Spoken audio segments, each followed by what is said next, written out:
할렐루야. 오늘 마태복음 9장 14절에서 17절 말씀 본문으로 은혜를 어디에 담았는가라는 제목으로 하나님의 말씀을 증거하려고 합니다. 오늘 이 말씀 가운데 하나님의 놀라우신 은혜를 경험하시는 복된 시간 되시기를 주님의 이름으로 축원합니다. 오늘 본문 14절은 요한의 제자들이 등장합니다. 요한의 제자들이 예수님께 와서 예수님께 당신의 제자들은 어찌하여 금식하지 않습니까? 하고 질문을 하고 있습니다. 요한의 제자들은 왜 예수님께 와서 이 질문을 할까요? 여기서 요한의 제자들이란 누굽니까? 헤롯에게 목베어 죽임당한 세례 요한의 제자들을 말하죠. 선생님이 죽었습니다. 그런데 그 제자들이 아직 존재해요. 어찌하여 남아서 왜 그들은 여기에 예수님께 왔어? 왜 당신의 제자들이 금식하지 않습니까? 바꾸어 말하면 왜 당신은 금식하지 않습니까? 하는 것을 애들로 말하죠. 왜 이런 질문을 예수님께 올리고 있을까? 여러분 그 이유를 아시는지요? 이것은 세례 요한의 상징성 때문에 그렇습니다. 현대를 사는 우리는요, 성경을 통해서 세례 요한을 만나죠? 한 번도 본 적이 없죠? 그래서 우리는 성경에 소개된 말로 세례 요한을 보기 때문에 그가 예수님의 길을 평탄케 하라고 하나님이 보낸 사자, 이 정도로만 우리가 이해를 하고 있거든요. 하지만 그 당시 사람들은 이 성경이 주어지지 않았고 오늘 우리처럼 이렇게 모르는 사람이 아니고 그 시대에 자기 민족이요, 자기 나라 사람 아닙니까? 그 당시 이스라엘 사람들은 우리와는 그렇기 때문에 전혀 다른 시각에서 요한을 보고 있어요. 당시 이스라엘은요, 그 로마 나라의 식민지, 속국이 되어 있었습니다. 이스라엘 나라는 신정국가죠. 하나님이 다스리는 나라인데, 이 말은 하나님이 다른 나라에게 져가지고 패배해가지고 다른 신들에게 져가지고 이렇게 되었다, 이런 뜻입니다. 그러니 참을 수가 없는 일이죠. 그래서 이런 일이 있을 수가 없는데 역사 속에서 이런 일들이 있었고 지금 이렇게 우리가 로마 식민지 나라가 되어 있는 것은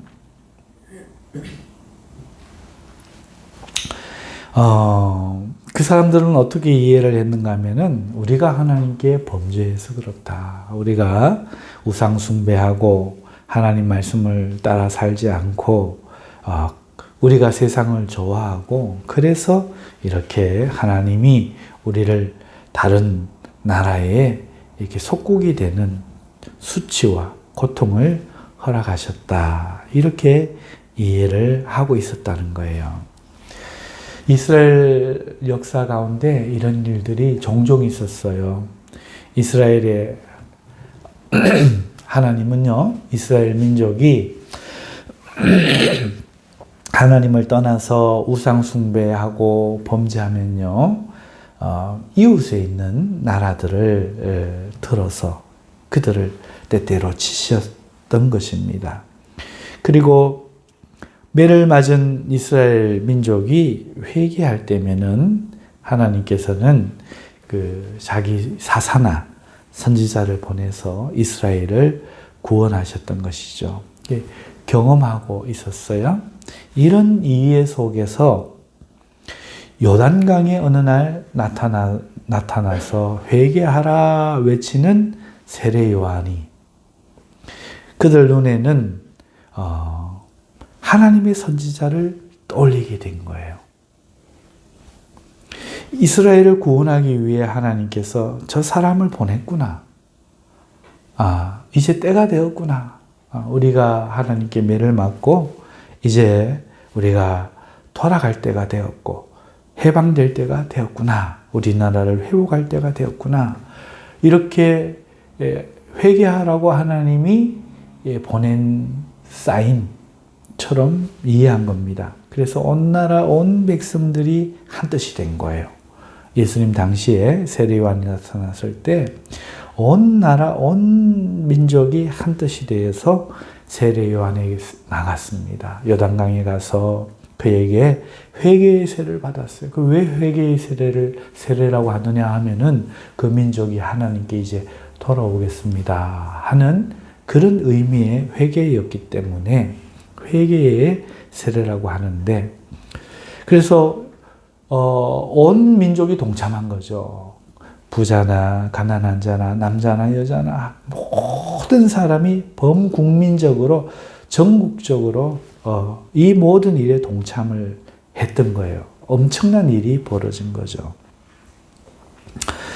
그러면서 이 회개를 통해서 하나님께서 로마로부터 우리나라를 해방시켜 주기를 참으로 바랐습니다.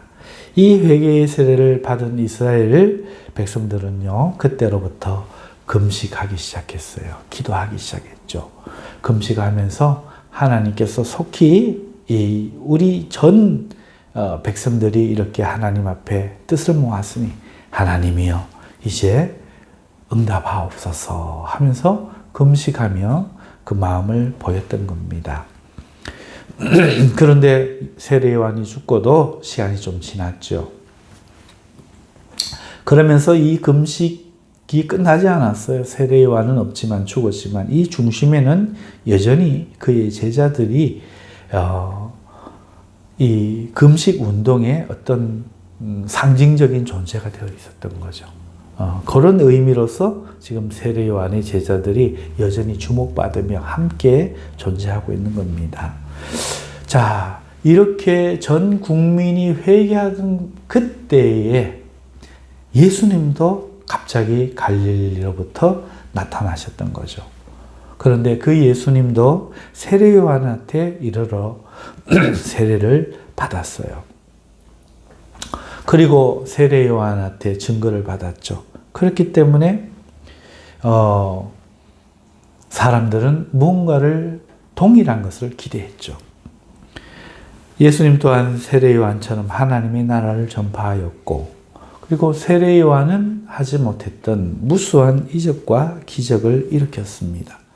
온 백성의 이목을 끌기에 충분했죠. 세례요한이 그를 생전에 하나님의 어린 양이라고 증언했고, 또 세례를 자신이 이렇게 베푸는 것은 자신이 이 예수의 길을 위해 준비된 것이기 때문이다. 이렇게 사람들에게 스스로 증언했기 때문에 모두의 눈은 세례요한이 없는 지금 예수님에게 모일 수밖에 없었던 것이죠. 그러니까 사람들은 어떤 이해로 지금 보겠습니까? 예수님이 세례요한의 뒤를 이어 이 나라를 회복해야 할 중심에 서실 것이다. 이렇게 생각을 했던 겁니다. 그런데 예수님께서는 세례요한과 전혀 다른 길을 걸으시는 거예요. 온 국민이 지금 회개하고 있는데 이 회개에 예수님과 예수님의 제자들이 동참하지 않으시는 거죠. 국민들은 지금 한 뜻이 되어 있는데 그들이 바라는 어떠한 행동이나 어떤 구호도 외치지 않는 거예요. 그리고 우리가 오늘 9장 14절부터 보았지만 그 앞절에 산상수훈 끝나고부터 보이는 내용들 기록된 것을 보면은요, 예수님의 행보가 어떻습니까? 그가 로마 군인과 어울리는 거예요. 백부장 말이죠. 백부장을 막 칭찬하고, 민족주의 입장에서 볼 때 저 나라를 물리치고 저 사탄의 나라를 물리치고 우리가 지금 해방되어야 되는데 사탄의 나라 앞잡이한테 칭찬받고 서로 막 칭찬하고, 그리고는 부정한 이방 땅에 방문하질 않아나 군대 귀신 쫓으러 갔었죠. 또 돌아와서는 사람이면서 마치 하나님처럼 죄를 용서해 준다고 말하니 이게 교만으로 보이는 거예요. 그러면서 이스라엘의 가장 주력이자 그래도 힘 있는 자들인 독립에 앞장서고 있는 이 바리새인들과 계속해서 갈등을 빚고 있는 거죠. 뜻을 모아도 여의치 않은데 갈등을 계속 빚는 거예요. 그런데요. 더 심한 건 바로 앞에 내용이죠. 우리가 지난주에 했던 세상에 나라를 팔아먹은 매국노 마태.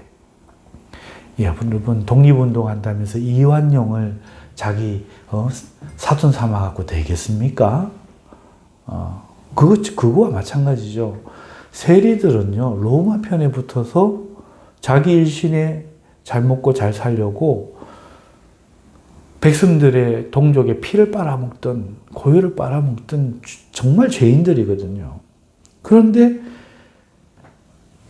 하나님의 메시아가 되거나 적어도 세례 요한의 뒤를 이어서 이 나라를 구원할 것이라고 여긴 예수가 나라 팔아먹은 매국노 마태를 제자로 거두는 거예요. 그리고 그의 집에 가서 다른 세리들과 함께 밥을 먹었던 거죠. 그래서 이렇게 일이 이쯤 되니까 요한의 제자들이 이제 더는 참을 수 없었던 거예요. 당신 누구냐는 거죠. 우리 모두 이렇게 알고 있다. 전 국민이 하나님 앞에 회개하고 돌아가야 되고 우리가 지금 회개해야 구원을 받을 지경인데 예수 당신은 정신이 있느냐 없느냐? 도대체 지금 시국이 어느 시국인데 죄인 집에서 먹고 마시며 히득거리고 이러고 있을 수 있느냐라는 말을 자의반 타의반 다른 사람의 생각까지 담아서 당신의 행보가 무엇을 목적으로 하는지를 당신의 제자들은 왜 금식하지 않습니까? 라는 질문으로 하고 있는 거죠. 자, 이해가 가시죠? 우리는 성경으로만 세례를 보니까 예수님의 길을 준비한 자다. 그렇게 그냥 평가하고 끝나버렸지만 그 당시의 사람들은 이런 어떤 예수님을 바라보는 시각이 있었던 거죠. 자, 이에 대해서 예수님께서 뭐라고 대답하십니까? 두 가지로 대답하시는데 혼인집 손님들이 혼인 기간에 슬퍼서 금식하는 것이 맞느냐 이렇게 물으셨고 두 번째는 그러나 만일 신랑을 빼앗기게 된다면 그때는 금식하지 않겠느냐 이렇게 대답을 하셨거든요. 자, 여러분 지금 아까 왜 금식하지 않느냐 하는 질문이 그런 의미라고 할 때 이 대답이 무슨 의미죠? 어떤 뜻으로 이렇게 대답하시는지 이해하기가 참 어렵습니다. 그러니까 제자들은요, 예수께서 요한의 지지를 이어서 이 나라를 이방 나라에 속국된 것에서 해방하겠느냐? 당신이 그걸 원한다면 왜 회개에 동참하지 않느냐? 이렇게 질문했는데 갑자기 결혼식 이야기를 꺼내던 거예요. 결혼식 얘기를.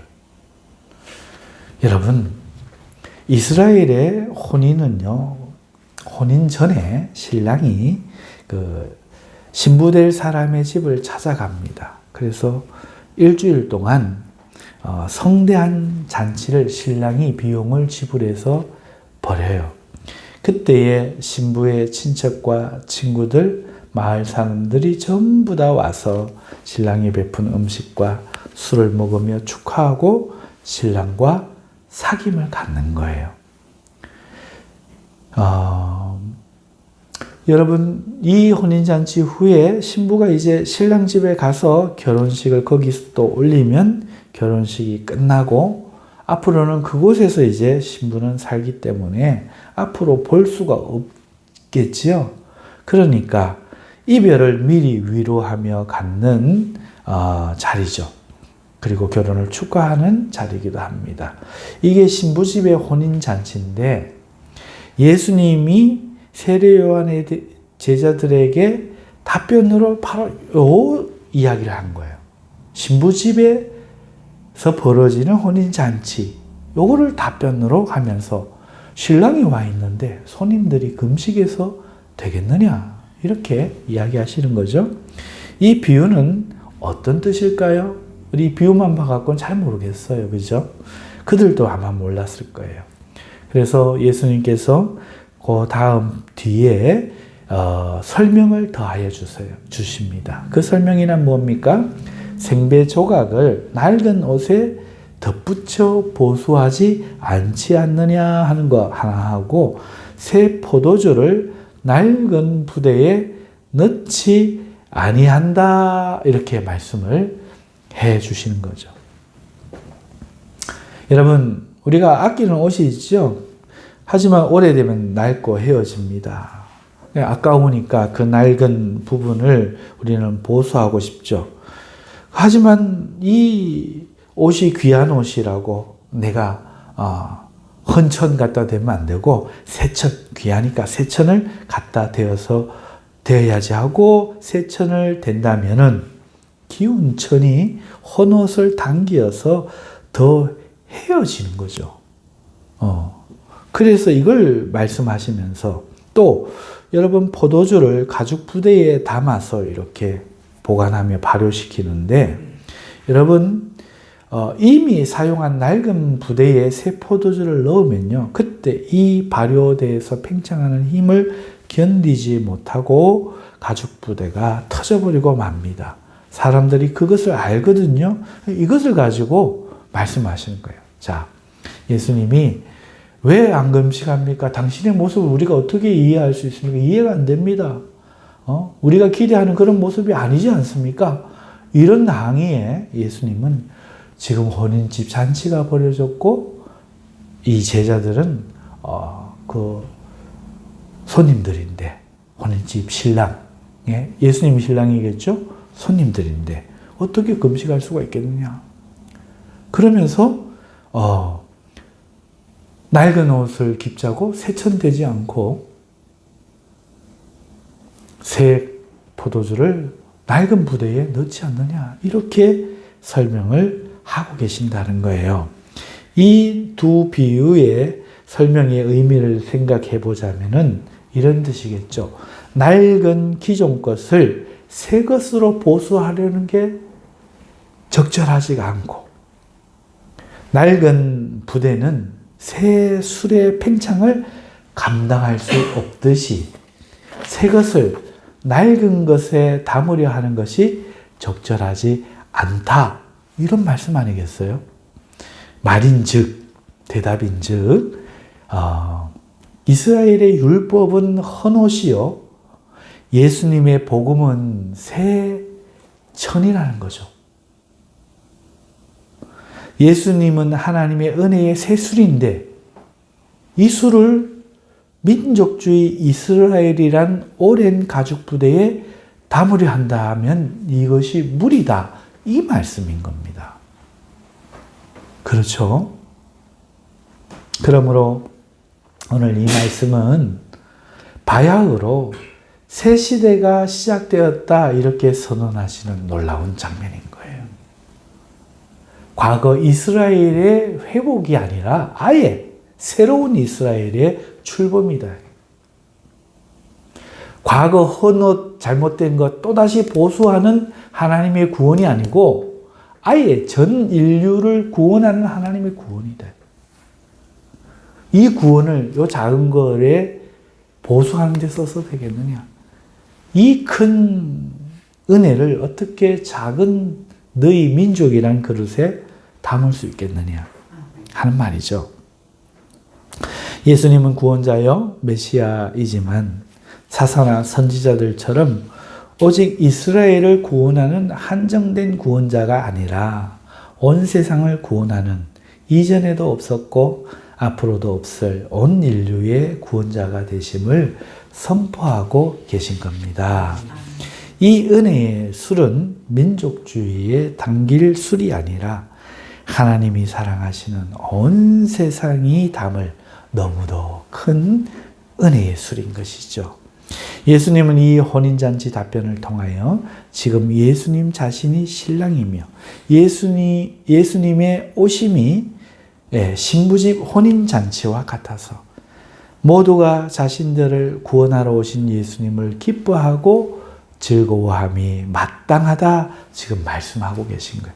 겨우 너희들에게 나를 맞추려고 하지 말고 온 인류와 너희를 함께 구원하기 위하여 내가 온 것은 하나님의 사랑이고 이것은 마치 너희들을 그 아들의 아내로 맞아들이는 것과 같은 복된 일이니 너희는 너희의 뜻에 나를 이해시키려고 하지 말고 하나님의 뜻을 발견하고 기뻐하고 즐거워함이 마땅하지 아니하느냐 이렇게 지금 말씀하고 계시는 거죠.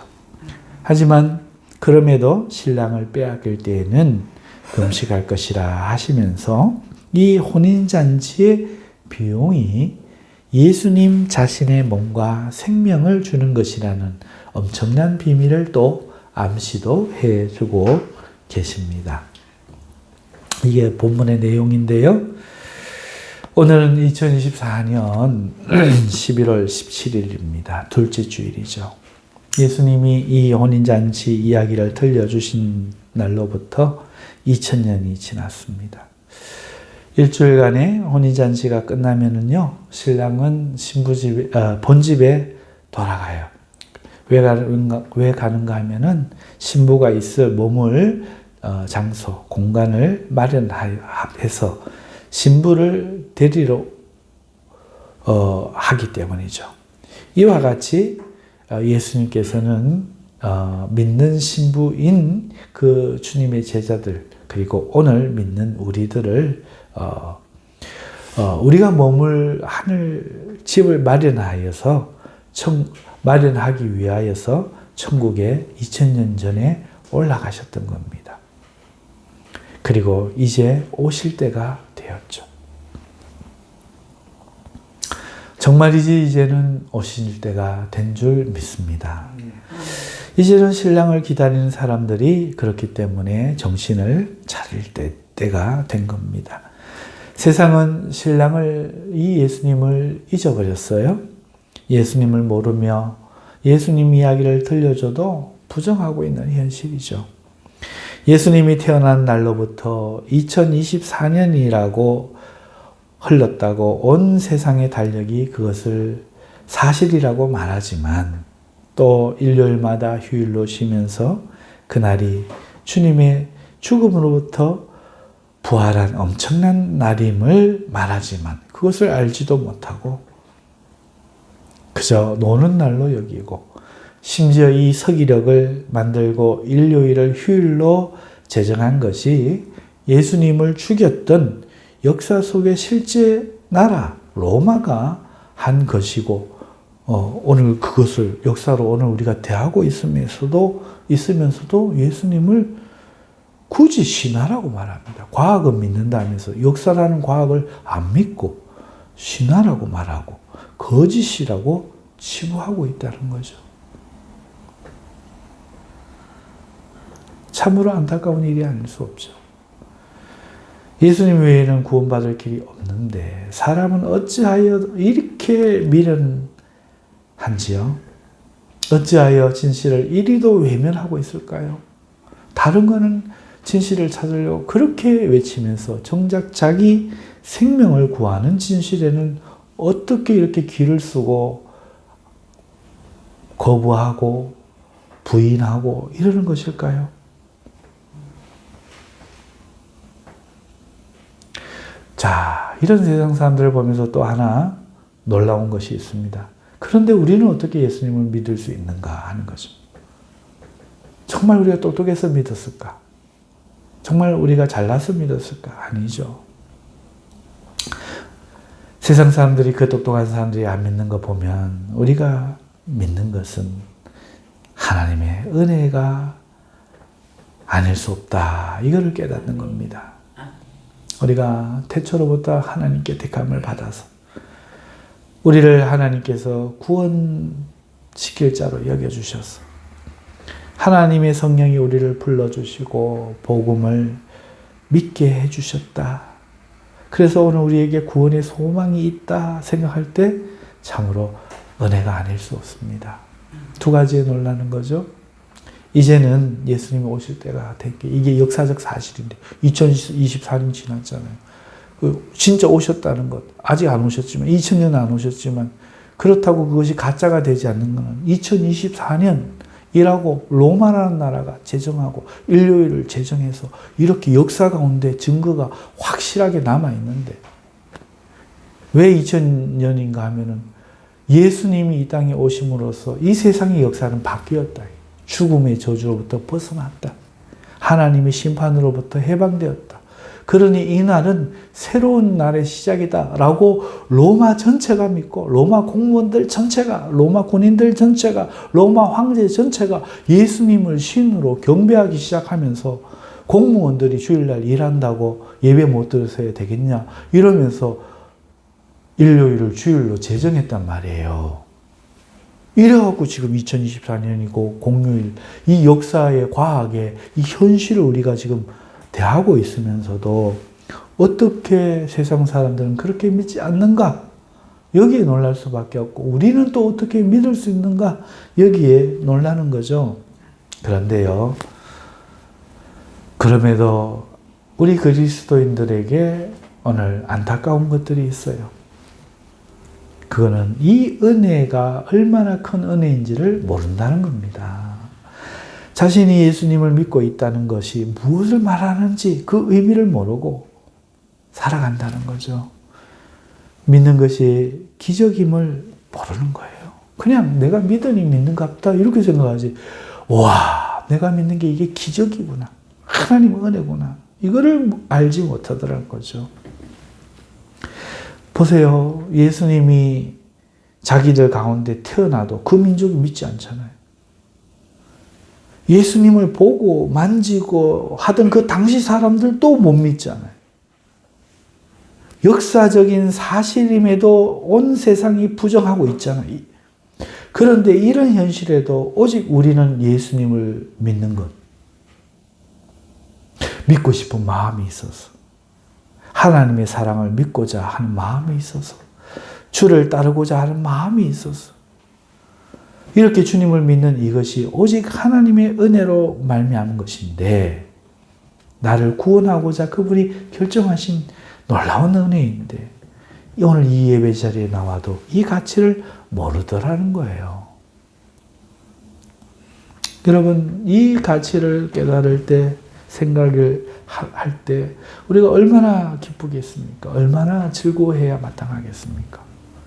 구원의 소망을 붙잡고 어떤 어려운 일이 있어도 우리는 콧노래를 흥얼거리며 구원의 주를 기뻐하며 그렇게 살아야 정상인데 많은 그리스도인들은요, 현실의 어려움, 삶의 피곤함 이런 데 쩌들고 기쁨과 즐거움을 잃고 살아가더라는 거예요. 구원을 기뻐하는 사람이 많지 않더라는 거죠. 오실 주님을 기쁘게 기다리지도 못하고 행여나 갑작스레 오실까 오히려 당황하는 모습을 보이는 겁니다. 심지어 어떤 이들은 믿는다 하면서도 죽는 것을 두려워해요. 죽으면 천국 가는데 암 걸리니까 벌벌 떨고 울고 울부짖고 난리가 나요. 죽음이 선고되면 당황하고 놀라고 떨면서 전혀 죽음으로부터 해방해 주시는 예수님을 믿는 사람 같아 보이지 않더라는 겁니다. 그리고 교회 다니는 사람들의 기도하는 내용들을 들어보면은 거의 대부분 영적인 것이 아니라 물질적인 것을 구하고 있습니다. 하나님의 이름이 거룩히 여겨짐을 정말 구해야 돼요. 우리를 구원하신 이 하나님의 이름이 왜 이 세상에서 비방받는가? 이 거룩하신 이름이 왜 마땅한 존대를 받지 못하는가? 애통해야 하면서, 애통을 느끼면서 하나님의 이름이 거룩히 여겨짐을 구하고 주의 나라를 위해서 내가 헌신할 수 있기를 간구하는 이런 것이 기도의 내용이지 못하고 가만 보면은 먹고 사는 거, 성공하는 거, 자식들 잘 되는 거, 직장과 결혼, 노후와 질병, 이런 게 기도의 전부더라는 거예요.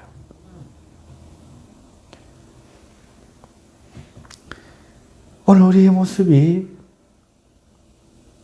정말 이 큰 구원의 기쁨을 아는 사람들인가 싶을 때가 많습니다.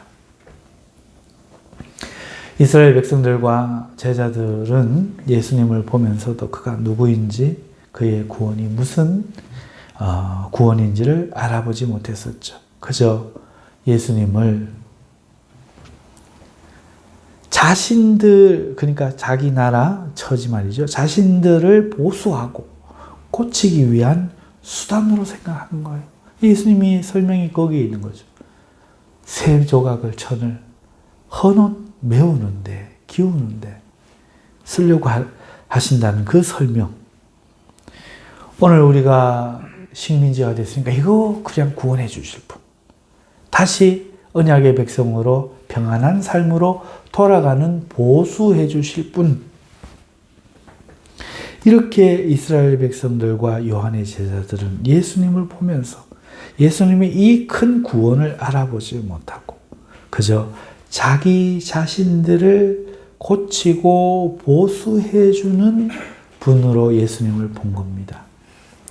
예수님이란 좋은 것을 연약한 자기들 안에만 지금 담아 두는 것만 생각했지, 온 세상에 예수가 필요하다는 것을 못 보는 거죠. 이기적으로. 예수? 우리 민족의 예수. 그냥 우리 고쳐. 로마는 다 죽여버려. 우리 고쳐. 온 세상이 지금 죄로 가운데 예수님을 필요로 하는데 그 예수를 자기들 안에, 자기들이란 낡은 부대 안에, 작은 부대 안에 담아두려고 했었다는 겁니다. 그런데 오늘 기독교가 이들과 같다는 거예요. 오늘 많은 성도들이 이들처럼 이런 마음을 가지고 있다는 거죠. 우리는 이들하고는 달라야 되지 않겠습니까?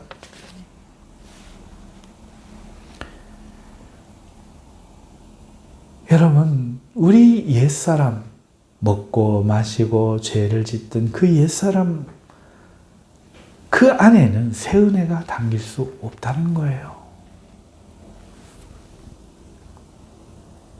삶과 죽음에 얽매이고 자신과 가족에 얽매이고 먹고 마시는 것과 기분에 얽매여서는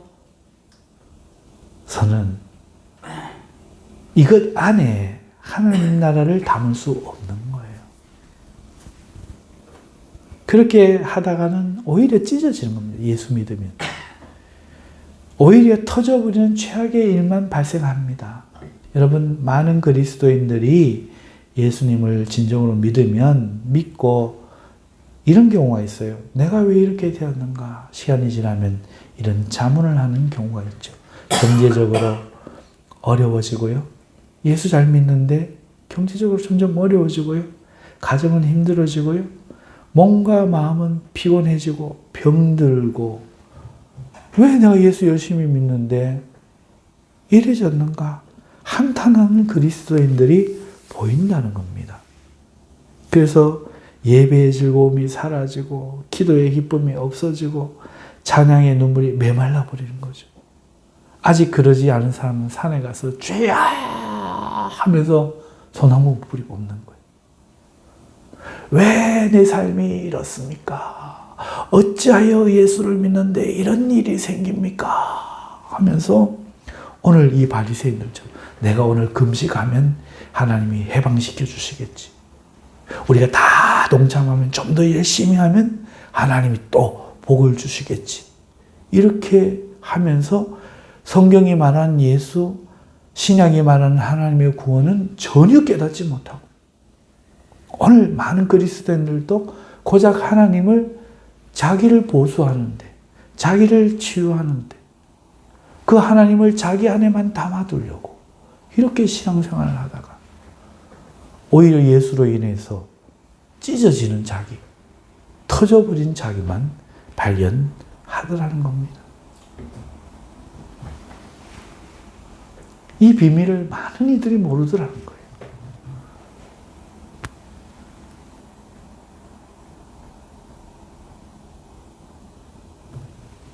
그리스도인이라는 이름과 모습은 있는데 더는 뱃속에서 솟구치는 목마름을 해결해주는 그 시원한 생수가 솟아나지 못하는 거예요. 이유가 뭡니까? 예수를 잘못 담았고 예수를 은혜를 잘못 키웠기 때문에 그런 거예요.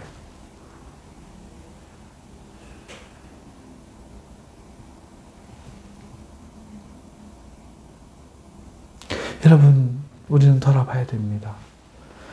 예수님을 믿고서 우리가 교회에 다니면서 이들처럼, 이 요한의 제자들처럼, 이 민족처럼 내 평안한 삶에 복음을 담고자 하진 않았는가? 내 평안한 삶을 위해 이 복음을 담고 이 복음으로 키우려고 하지 않았는가? 내가 예수님을 따라야 되는데 예수님이 주인이잖아요. 왕이잖아요. 선생님이잖아요. 그러면은 내가 예수님을 따르는 게 맞는데 예수님을 내 삶에 사용하고자 예수님 보고 나를 따라라. 내가 이리 가면 이리 오시고 저리 가면 저리 가시고 내가 이거 하면 불꽃 같은 눈동자로 지켜봐 주시고 그러면서 하나님을 덧대해서 이용해서 나를 따르시오. 나를 도우시오. 이러고 살아지 않았는가? 구원의 주님을 기쁨과 영광으로 내가 따라가고 내가 그를 위해서 힘써서 일을 하고 그리고 천국에 가서 하나님께 큰 놀라우신 구원을 주신 하나님을 찬양하며 감격해야 되는데 그리고 이 땅에서 수고한 그것을 하나님이 상 주실 때에 멸관 벗어서 나의 나 된 것은 주님의 은혜인데 어찌하여 나에게 상 주십니까? 이래야 좋은 그림인데 오늘 우리는 오늘 이 땅에서 예수님을 죽일 수밖에 없었던 이 이스라엘 민족처럼 내 삶에 하나님을 담으려고 나를 위해 하나님을 쓰고 나를 위해 하나님을 키우려고 하다가 풍지박살 나서 갈갈이 찢어져서 하나님 나에게 왜 이러십니까? 말도 못하고 왜? 말했다가 지옥 갈까 봐. 혹시 이런 일을 당하고 있지는 않는가? 이제 우리가 진지하게 생각해 봐야 되는 거죠. 여러분, 오늘 우리는 이 하나님의 신약 은혜의 새 시대와 새 은혜를 이해할 필요가 있습니다. 예수님으로 난 새 길을 우리는 가려 해야 되는데 내 옛길에 자꾸 주님 모시고 내가 가려고 하는 이 길을 뒤에서 나의 등 뒤에서 밀어주시고 내 앞에서 해 뜨는 데부터 해 지는 데까지 낮의 해와 밤의 별이 나를 상치 못하고 맨날 이렇게만 이거를 은혜로 알고 옛날에 구약의 은혜 맞았죠. 하지만 지금 예수님은 겨우 그런 은혜가 아니라 더 큰 은혜입니다. 새로운 시대가 펼쳐지는 거죠. 우리가 이 주의 길을 따르고 주님을 섬기면 이 놀라운 은혜에 우리는 동참할 뿐만 아니라 그 구하지 않은 것은 당연히 하나님 책임지시는 거죠. 그리고 죽을지라도 무슨 걱정이 있습니까? 목숨을 잃고 순교할지라도 무슨 걱정이 있습니까? 거기에 오히려 더 큰 상급과 기쁨이 있는 것을 우리가 알지 않습니까? 그런데 왜 오늘 우리는 찢어져 가는 내 낡은 옷을 보면서 터져가는 내 가죽 부대를 보면서 불안에 떨며 사느냐 하는 겁니다. 이제 우리는 예수님을 하나님의 은혜를 붙드는 믿음 안에 담아야 됩니다. 이 땅이 아니라 하나님의 나라라는 새 세상에 우리의 믿음을 담아야 돼요. 우리의 목적이 하늘나라라는 것을 바르게 인식하고 이 땅의 삶이 잠시 지나가는 여행과 나그네의 여정임을 이해하고 이 땅을 목적으로 하지 말고 이 땅에 살더라도 하늘의 삶을 살아가야 한다는 겁니다. 그저 예배 참석하는 것으로 다 끝내려고 하지 말고 내 삶 속에서 예수님을 가까이 하고 기도하고 말씀으로 주님을 배우고 내 마음속에 성령님의 감동을 받아 오늘 이 땅에서 어떻게 사는 것이 하늘의 삶인지를 인도받으면서 그렇게 새 시대를 살아가며 나를 위한 하나님을 만들지 말고 주의 계집종이오니 주의 뜻대로 하옵소서 주의 뜻대로 되어질지어다 라고 말하면서 했던 마리아처럼 오늘 우리는 기꺼이 우리 삶을 주님께 사나 죽으나 주를 위한 것으로 드려야 할 줄을 믿습니다. 많은 사람들이 추수를 기뻐하는 오늘 추수감사주일이겠지만 진정한 추수는 오직 영적이어야 함을 잊지 않는 우리 복된 인한교회 성도들 되시고 우리는 새 신랑이신 예수님을 기다리는 신부가 될 수 있기를 주님의 이름으로 축원합니다. 기도하겠습니다. 거룩하신 하나님